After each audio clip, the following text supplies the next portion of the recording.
Stalin uncle, what uncle, is very wrong uncle. Uncle uncle, உங்களுக்கு மனசாட்சின்னு ஒண்ணு இருந்துச்சுன்னா நாங்க கேட்கிற கேள்விகளுக்கு மட்டும் கொஞ்சம் பதில் சொல்லுங்க அங்கிள்.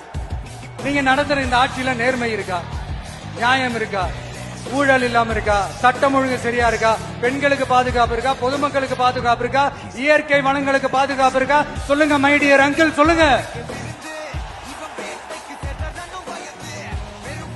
டாஸ்மாக்ல மட்டுமே இது வரைக்கும் 1000 கோடிக்கு மேல ஊழல் சொல்றாங்க. அதுல மட்டுமா தப்பு நடக்குது? வேற எதுலதான் நடக்கல? உலகத்திலே மிஸ்டர் கிளீன் ரெக்கார்ட்ஸ் எல்லாம் உங்களுக்கும் உங்க கூட இருக்கிறவங்களுக்கும் மட்டும்தான் அங்கிள் கொடுக்கணும். படிக்கிற இடத்துல, வேலைக்கு போற இடத்துல, வெளியில போற இடத்துலன்னு அவங்களுக்கு பாதுகாப்பே இல்லைன்னு ஒட்டுமொத்த பெண் பெண்களும் கதறாங்க. அந்த கதறல் சத்தம் ஏதாவது உங்க காதுல கேக்குதா அங்கிள்? இதுல வேற உங்க அப்பான்னு கூப்பிடுறாங்கன்னு வேற சொல்றீங்க. What is this uncle? Is very very wrong uncle, is very very wrong. ஐயோ, very very வஸ்ட் uncle, very very வஸ்ட்.